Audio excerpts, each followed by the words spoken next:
Oi, gente. Hoje eu estou aqui com a professora Marcela Araújo, do Amaral Carneiro. Ela possui graduação em Ciências Biológicas pela Universidade Federal do Rio Grande do Norte e mestrado em Bioecologia Aquática pela Universidade Federal do Rio Grande do Norte.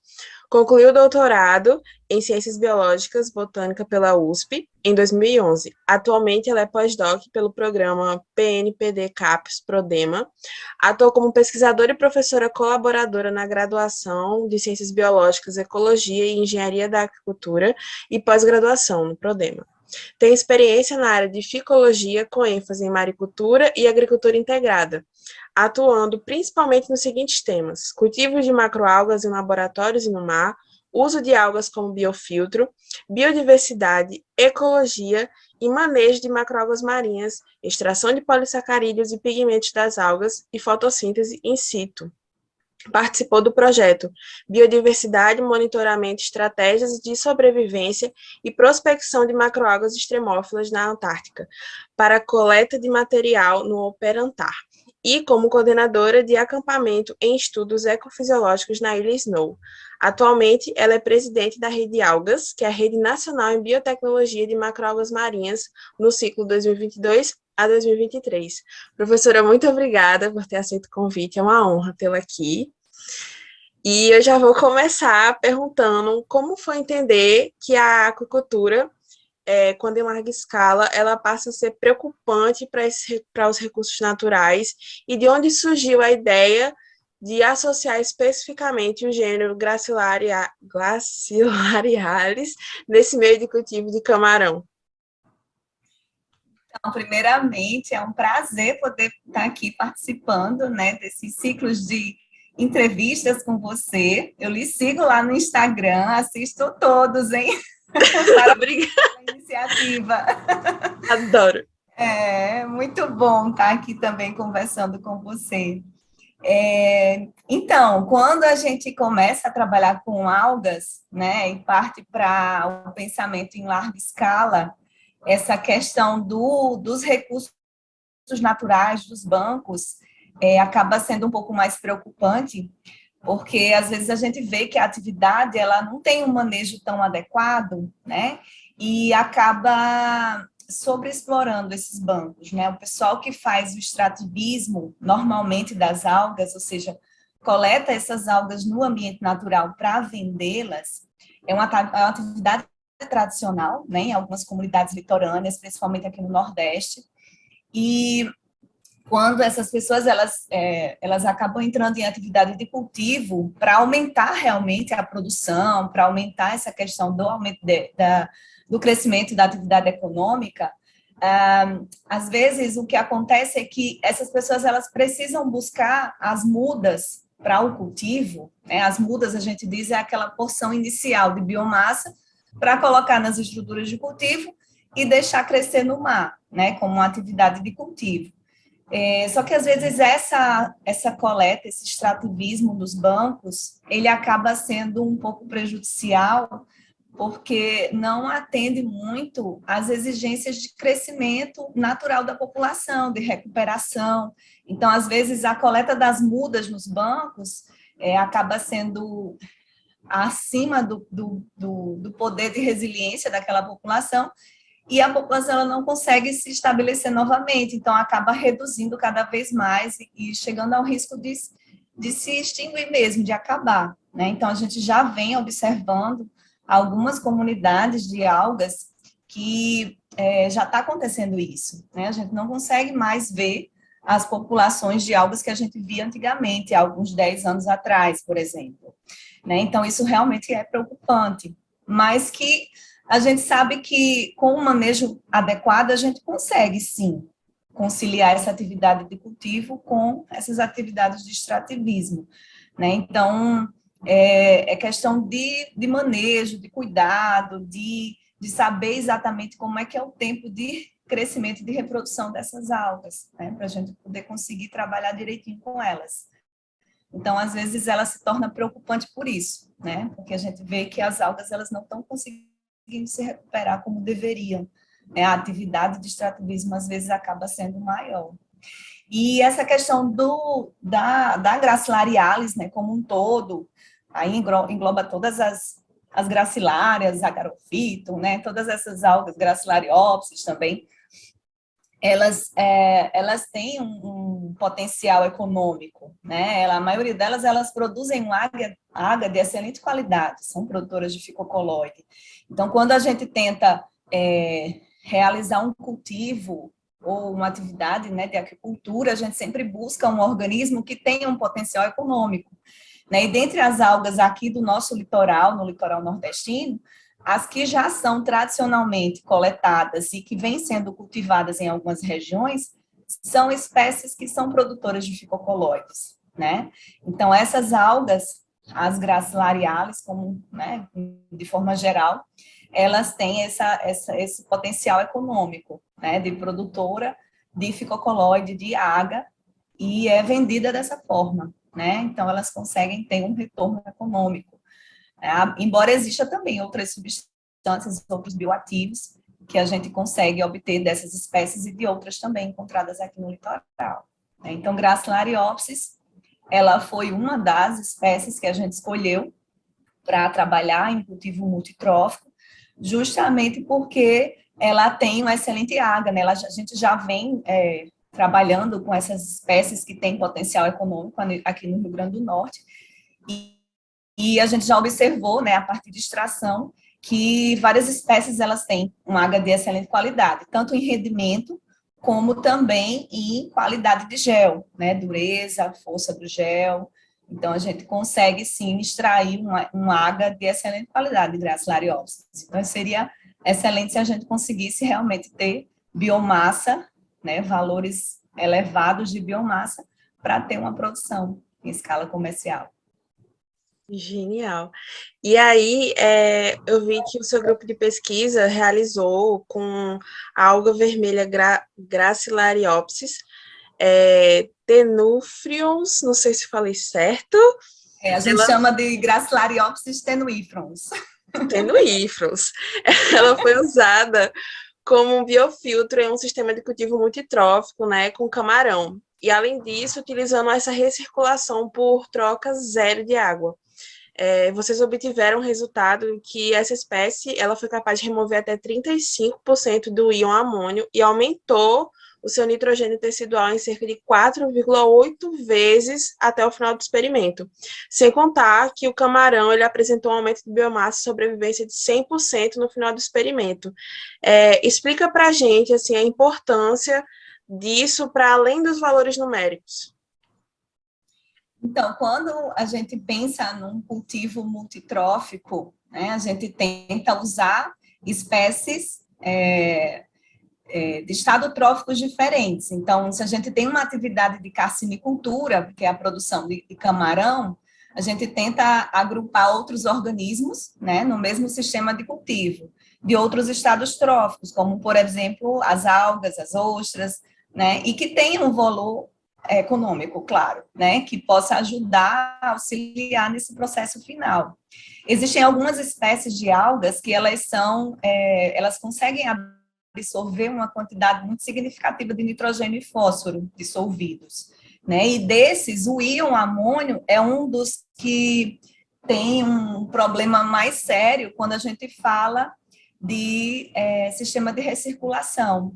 Então, nesse sistema de recirculação, onde o organismo, né, geralmente um camarão ou um peixe, ele é cultivado e a água ela fica recirculando o tempo todo, ela não tem troca de água, ou quando tem, é uma troca muito baixa, esses nutrientes que vêm do excesso de ração, ou dos dejetos, dos restos, né, de alimentação, ou dos resíduos do próprio animal, né, como fezes, enfim.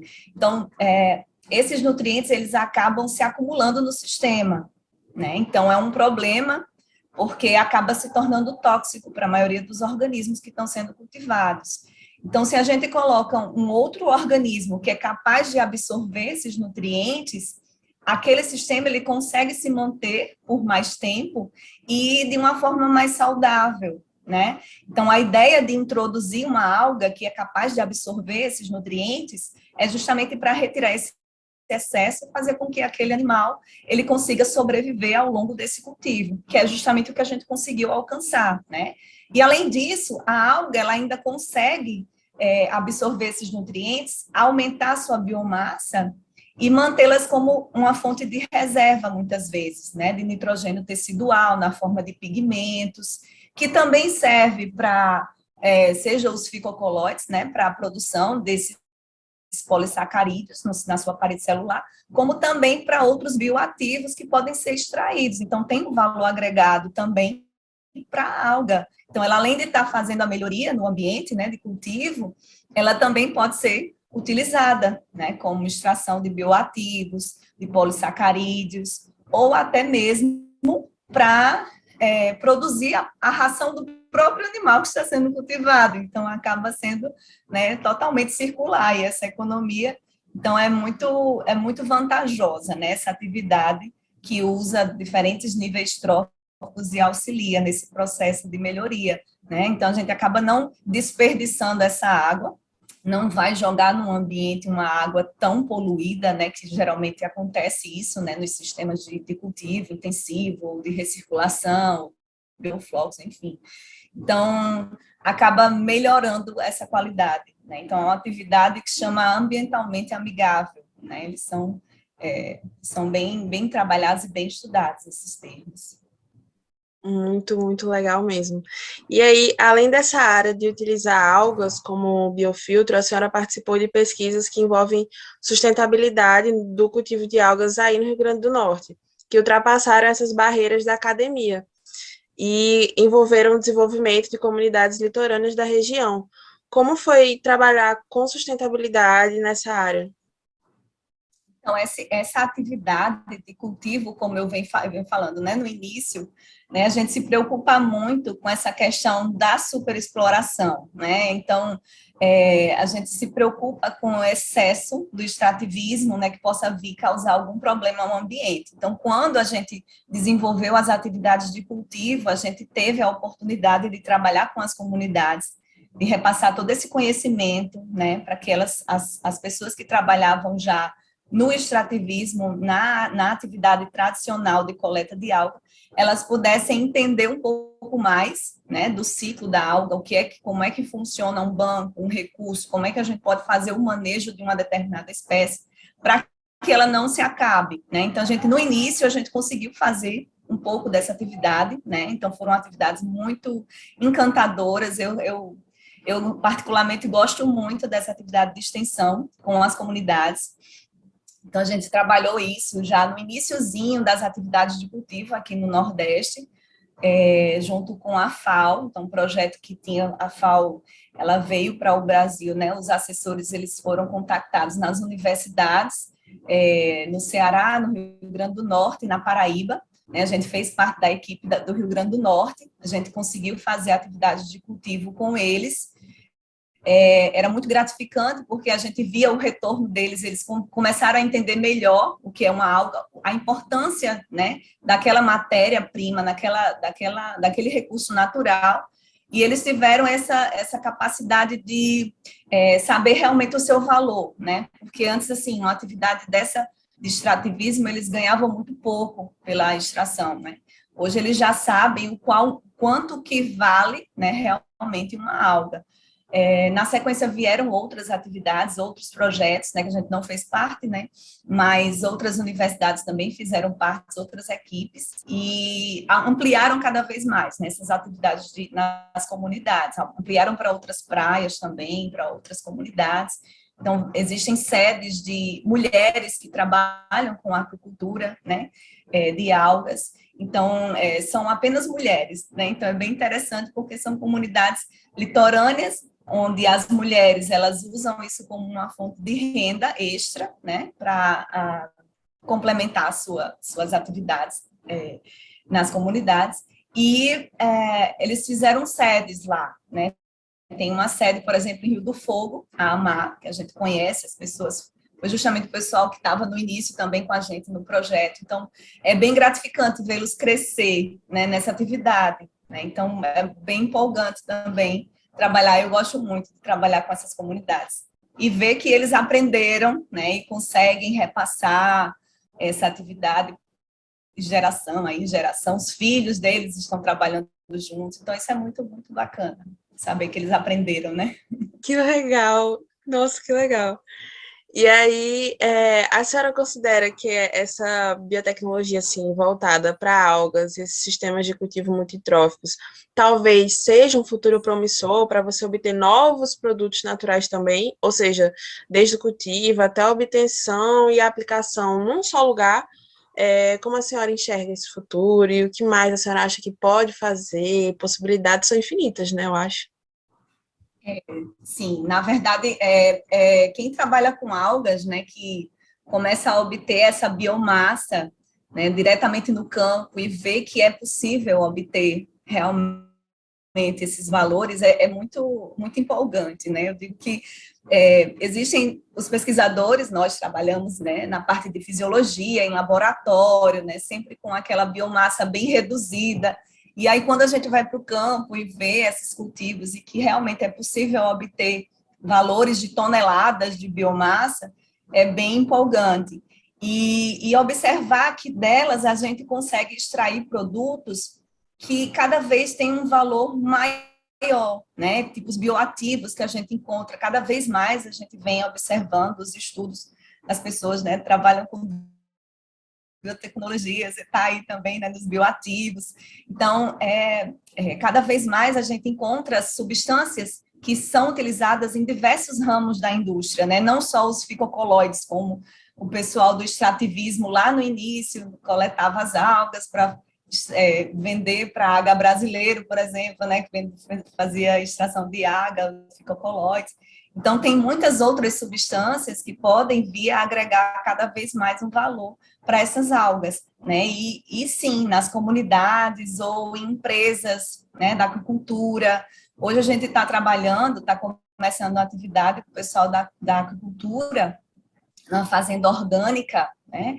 E que eles estão cada vez mais empolgados em trabalhar também com as algas, né? Eles têm esse interesse em atividades de multitrófico, de atividades de cultivo multitrófico. Então, trabalham com camarão orgânico, sem arraçoamento, né? Colocam as ostras também como filtradores, né, de matéria orgânica.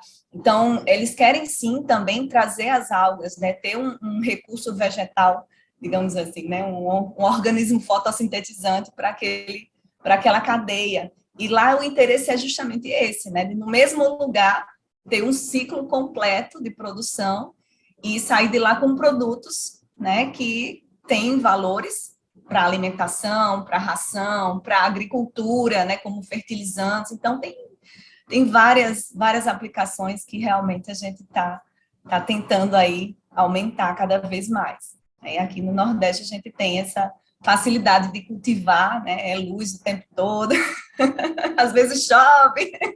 Acontece. Acontece, né? Mas, sim, a gente tem muitos interesses aqui, e são possibilidades infinitas, né? Como você está falando, são várias possibilidades, sim. Legal. E agora, professora, eu vou fazer uma pergunta de curiosidade, porque, como mesmo tem na descrição, né, na sua carreira, a senhora foi 2 ou 3 vezes para a Antártica. Em uma delas, a senhora foi coordenadora de um acampamento com 5 homens por um mês. Como foi essa experiência, tanto profissional como pessoal, para a senhora? Eu fiquei muito curiosa. Então, essa minha história com a Antártica é bem interessante. Aqui, quem imagina, né? O pessoal do Nordeste vive no calorzinho, vai se meter no frio da Totalmente, Antártica. professora. Super me identifico. Eu sou da Paraíba. Eu falei, meu Deus, preciso Pois perguntar para você é ela. lá na Paraíba. Pois é, então, eu já tinha sido convidada uma vez, né? Eu disse, não, tá no finalzinho do doutorado, eu disse, não quero ir para a Antártica no frio, coisa e tal. Mas aí, quando ficou no finalzinho do projeto, né, coordenado pelo professor Pio, então ele me chamou novamente, disse, se você quiser, agora essa é a última chance, a gente está finalizando o projeto, então bora. E eu gostei demais. Então, a primeira vez que eu fui no navio, inclusive a gente estava na equipe com o professor Pio, com a Aline, com a Carol Guerra, né, do IAPM, e A gente visitou várias ilhas, né? Coletamos material para trazer para o Brasil, para todas as instituições que estavam trabalhando com bioprospecção. Então, eu me encantei demais com as ilhas lá. Teve uma específica, né, a Ilha Snow, que tem um banco gigante, que é muito fácil de trabalhar lá, né? É super plano, na maré baixa a gente consegue passar várias horas lá, né, trabalhando. Então, eu realmente disse, não, a gente tem que passar mais tempo aqui nessa ilha. Vamos lá, Pio, vamos conseguir um acampamento de algas que a gente não tinha, né? Nunca teve. Então, no primeiro acampamento, a gente foi. Infelizmente, a gente demorou um pouco para ser lançado por causa das condições, né? Geralmente na Antártica muda muito as condições, então o navio não dava para chegar, enfim, teve atrasos, mas a gente ainda conseguiu ficar lá 15 dias no primeiro acampamento que a gente foi, finalzinho do verão, no verãozão, era bom porque era quente lá, né? Não tão quente, né, gente, assim, menos frio. Então, deu para fazer muita coisa legal em pouco tempo, né? Nós tivemos 3, 4 dias só de maré baixa e a gente conseguiu fazer várias coisas de ecologia, né? Então, a gente trouxe muito material interessante para cá. Mas a gente precisou voltar e quando a gente voltou para passar um mês, né? Então, a gente conseguiu ficar acampada um mês. Já estava no início do verão, então ainda era muito frio. A equipe maravilhosa, tanto do primeiro acampamento como do segundo acampamento, né? Os meninos muito legais, assim, a gente conseguiu ter um entrosamento muito bom na equipe. Tem o alpinista também, que vai com a gente, né, da Operantar, então, é treinado para sobrevivência no ambiente, né, antártico, então ajudou muito também no nosso acampamento. Então, os experimentos acabam fluindo muito facilmente, né? O envolvimento da equipe é muito importante.